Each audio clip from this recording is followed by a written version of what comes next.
Bendiciones, les saludamos del Instituto Bíblico Genesaret. Hoy estaremos estudiando el capítulo 2 del libro de Daniel. Quien les habla, el pastor Luis Blanco. Y como les dije, hoy estaremos en uno de los capítulos más interesantes, más importantes, más estudiados del capítulo 2 del libro de Daniel. Y comenzaremos, como lo dice el verso 1, en el año segundo del reinado de Nabucodonosor, este tuvo sueños y se turbó su espíritu y no podía dormir. Cuando leemos en el verso 1 que habla del año segundo del reinado de Nabucodonosor, sugiriese o pareciese pensarse de que hay una contradicción, ya que Daniel y sus amigos pasaron 3 años estudiando en Babilonia. Si es así, entonces ¿cómo es posible que sea en el año segundo, si ya ellos llevan 3 años estudiando? Como lo mencionamos en el capítulo anterior, en el capítulo 1, vimos de que el profeta Jeremías tenía una perspectiva diferente de la cronología de los reyes o del reinado de un rey, diferente a la de Babilonia. Desde Jerusalén, el rey, una vez que asumía su reinado, se comenzaba a contar sus años, desde el primer momento en que él asumía el trono. En Babilonia, el primer año era considerado un año de jubileo, era considerado un año que no se tomaba en cuenta con relación o en forma correlativa con los otros años del rey en el poder. Por eso podemos ver de que Daniel dice en el año segundo de Nabucodonosor. Efectivamente, si no contamos el primer año donde él asciende al reino, sino el segundo año como el primero, el tercero vendría siendo el segundo, y ya habían pasado 3 años desde que Daniel había llegado a Babilonia y había estudiado. Por eso es que Daniel, tomando la cronología babilónica, declara de que era el año segundo del rey Nabucodonosor. Nabucodonosor tuvo un sueño en su espíritu y había una inquietud en él, el cual no podía dormir.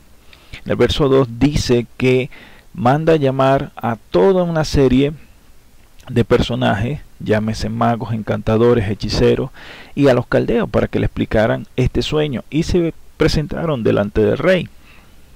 Podemos ver que Nabucodonosor buscaba una solución inquietante a su condición. Aquí vamos a comenzar a explicar o a definir los diferentes personajes que Nabucodonosor comienza a llamar para que le interpreten el sueño, empezando por los magos. Sí, los magos, su definición es referente a hombres considerados como poseedores de conocimiento de los misterios sagrados y las ciencias ocultas. Tanto en Egipcio como en Babilonia, los magos eran considerados como hombres sabios, eminentes en conocimiento y ciencia. Algunas versiones mencionan a los astrólogos. Se refiere a los que se dedicaban a contemplar los cielos y buscar señales en las estrellas con el propósito de predecir sucesos. También se menciona a los encantadores, quienes se caracterizaban por el uso de la magia y el exorcismo, invocando el nombre de espíritus malignos. Por último, Nabucodonosor solicita la intervención de los caldeos, que igualmente, como la explicamos en el capítulo anterior, los caldeos, se le daba el nombre de caldeos a 2 tipos de grupos o estatus sociales dentro de Babilonia.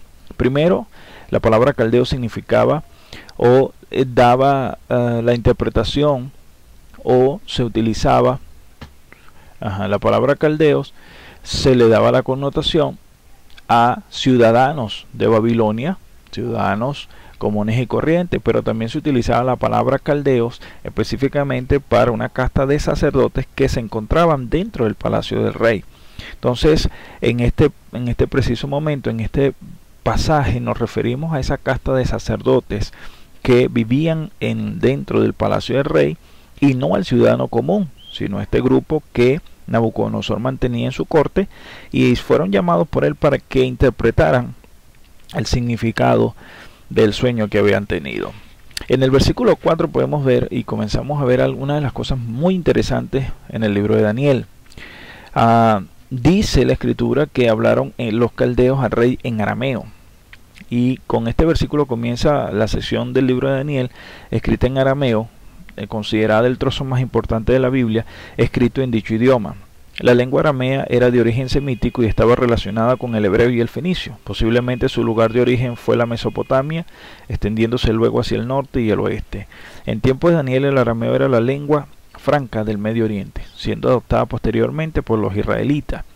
Lo que Daniel desea hacer resaltar aquí no es únicamente el hecho de estar escribiendo en arameo, sino que además el contenido de lo que escribe concierne especialmente el trato de Dios con los gentiles.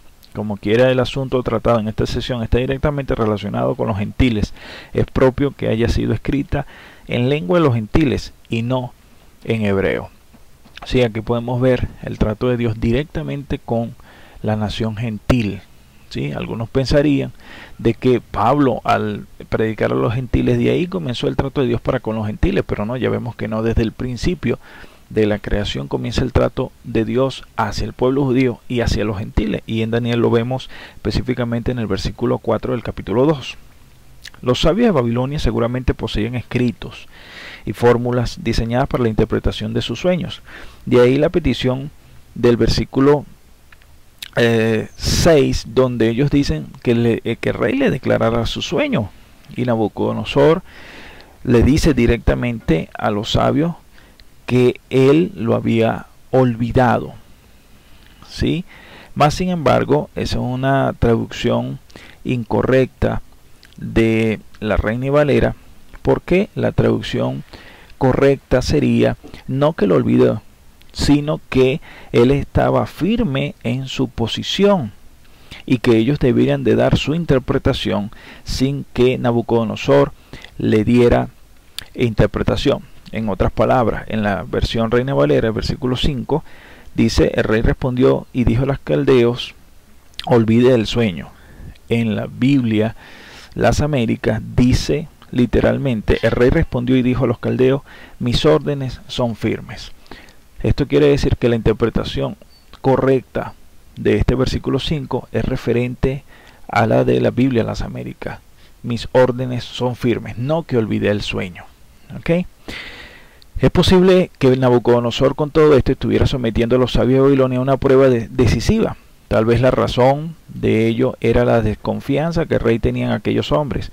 Quizá Nabucodonosor sospechaba hace algún tiempo que aquellos caldeos eran deshonestos y sospechaba hace algún tiempo que eran incapaces y planeaba sustituirlos por hombres más jóvenes y de su confianza. El rey demandaba que los sabios le mostrasen el sueño y la interpretación del mismo. De no ser así, también tanto ellos como sus familiares serían destruidos. La sentencia era la siguiente: seréis hechos pedazos y vuestras casas serán convertidas en muladares.